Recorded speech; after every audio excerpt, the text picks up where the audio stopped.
नमस्ते। सोचिए, कभी कभी सफर हमें हमारी मंजिल तक नहीं बल्कि किसी बहुत ही अनजाने खौफ तक ले जाता है। आज हम एक ऐसी ही तूफानी रात की कहानी सुनेंगे। ये एक ऐसी कहानी है जो डर और रहस्य के अंधेरे में कहीं छिपी हुई है, और यकीनन ये कहानी सुनने वालों को अपनी जगह से हिलने नहीं देगी। तो कहानी शुरू होती है रघु से। रघु एक मुसाफिर है जो कुसुमपुर गांव की तरफ जा रहा है। अब देखिए, आसमान का रंग कैसा बदल रहा है, राख जैसा, और हवा में ना एक अजीब सी खामोशी है। ये साफ साफ इशारा है कि कोई बड़ा तूफान आने वाला है। और फिर वही हुआ जिसका डर था। तूफान अपनी पूरी ताकत से आधमका।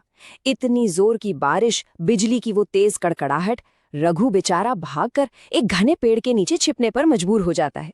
लेकिन जब बारिश जरा सी थमती है ना, तो उसे एक बहुत ही भयानक एहसास होता है। वो इस पानी में डूबी सड़क पर पूरी तरह अकेला है, खो चुका है। ठीक उसी पल जब रघु को लगा कि बस अब सारी उम्मीदें खत्म, तभी अंधेरे से एक परछाई निकलती है। ये आदमी अपना नाम रतन बताता है और रघु से कहता है कि पास में ही उसकी चाय की दुकान है, वो वहां रुक सकता है। पर सवाल ये है कि क्या ये वाकई मदद है या फिर कोई जाल।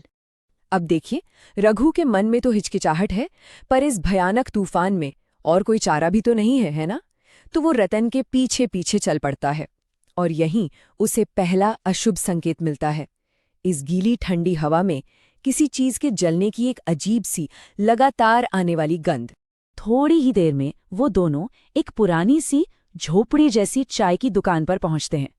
अंदर का माहौल अंधेरा है, बस एक अकेली लालटेन जल रही है और उसकी वो पीली कांपती हुई रोशनी पूरी झोपड़ी में एक बहुत ही अजीब और डरावना सा माहौल बना रही है।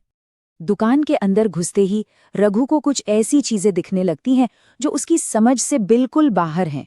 सोचिए, बाहर इतनी तेज तूफानी हवा चल रही है, लेकिन लालटेन की लौ बिल्कुल स्थिर है, जरा भी नहीं हिल रही।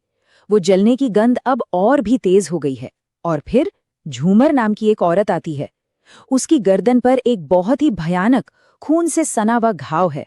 बस अब रघु को यकीन हो जाता है कि वो किसी बहुत बुरे जाल में फंस चुका है। झूमर जब रघु को पान देती है ना, तो रघु की नजर उन दोनों के बीच एक खामोश इशारे पर पड़ती है। बड़ा परेशान करने वाला इशारा था वो। झूमर की आंखों में जैसे कोई सवाल था और रतन ने बस सिर हिलाकर उसका जवाब दे दिया। ये जो बिना बोले बातचीत हुई ना, उसने रघु के अंदर के डर को और भी ज्यादा बढ़ा दिया। रघु का दिल अब जोर जोर से धड़कने लगता है। उसका दिमाग चीख रहा है, ये सब हो क्या रहा है? क्या ये सब सच है या फिर वो किसी बुरे सपने में फंस गया है? एक ऐसा जाल जिसे बड़ी सावधानी से शायद सिर्फ उसी के लिए बुना गया है। अब माहौल में तनाव बहुत बढ़ चुका है। इसी बीच रतन माहौल को हल्का करने की कोशिश करता है, या फिर शायद उसका इरादा कुछ और ही है। वो कहता है कि चलो रात गुजारने के लिए एक कहानी सुनाता हूं। और जानते कहानी किस बारे में है? ठीक इसी जगह के बारे में जहां वो सब बैठे हैं। और फिर रतन उस चाय की दुकान की एक बहुत ही दुखद और हिंसक कहानी सुनाना शुरू कर देता है। ये कहानी है कि कैसे प्यार और भरोसे ने धोखे का रूप ले लिया, और इसका अंत एक भयानक मर्डर और सुसाइड में हुआ। एक ऐसी घटना जिसने इस जगह को हमेशा हमेशा के लिए दागदार कर दिया। रतन कहानी सुनाते सुनाते उस पति के आखिरी दर्द भरे शब्द भी दोहराता है। वो शब्द जो उसने अपनी पत्नी की लाश के पास खड़े होकर कहे थे, ठीक आग लगाने से पहले। ये शब्द उस कहानी में एक ऐसी दिल दहला देने वाली गहराई भर देते हैं जिसे सुनकर रोंगटे खड़े हो जाएं। खैर, जैसे तैसे वो बेचैन और डरावनी रात कटती है। सुबह की पहली किरण दिखते ही रघु वहां से निकलने के लिए बेताब हो जाता है। वो बस उस खौफनाक जगह से जितनी जल्दी हो सके दूर जाना चाहता है। सोचता है कि रतन को शुक्रिया बाद में कह देगा। लेकिन रुकिए, कहानी अभी खत्म नहीं हुई है। थोड़ी ही दूर जाने पर रघु को याद आता है कि अरे, वो तो अपना पैसों का थैला, अपनी सबसे कीमती चीज वहीं भूल आया है। वो वापस मुड़ता है। उसे जरा भी अंदाजा नहीं है कि वो उस रात के सबसे बड़े और भयानक सच का सामना करने जा रहा है। रघु जब वापस उसी जगह पहुंचता है तो उसके पैरों के नीचे से जमीन खिसक जाती है। वो चाय की दुकान, वो झोपड़ी, वो जगह जहां उसने पूरी रात बिताई थी, वहां है ही नहीं। कुछ भी नहीं है। वो जगह ऐसे गायब हो गई है जैसे कभी वहां कुछ था ही नहीं। और तब वो भयानक सच्चाई उसके सामने आती है। जिस झोपड़ी में उसने पनाह ली थी वो अब है ही नहीं।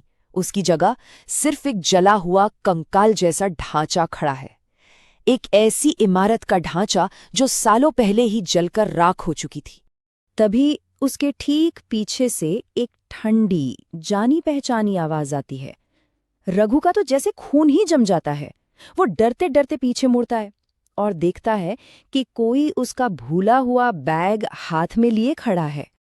और यहीं कहानी अपने सबसे भयानक मोड़ पर पहुंचती है। वो कोई और नहीं, झूमर है। हवा का एक झोंका आता है, उसका घूंघट हटता है और उसका वो भयानक खून से लथपथ चेहरा सामने आ जाता है। उसकी गर्दन पर वो घाव अब और भी ज्यादा भयानक और असली लग रहा था। इस भयानक मंजर को देखकर रघु डर के मारे वहीं बेहोश हो जाता है। उसे आखिरकार समझ में आ जाता है कि उसने पूरी रात किसी इंसान के साथ नहीं बल्कि उस कातिल और उसके शिकारों के भूतों के साथ बिताई थी। तो हम इस कहानी को इसी सवाल पर खत्म करते हैं। कहानी में असली भूत कौन था? क्या वो रतन और झूमर की भटकती हुई आत्माएं थी, या फिर वो इंसानी नफरत और हिंसा जिसने उस जगह को हमेशा के लिए प्रेतवादित कर दिया? इस बारे में सोचिएगा जरूर। हमारे साथ जुड़ने के लिए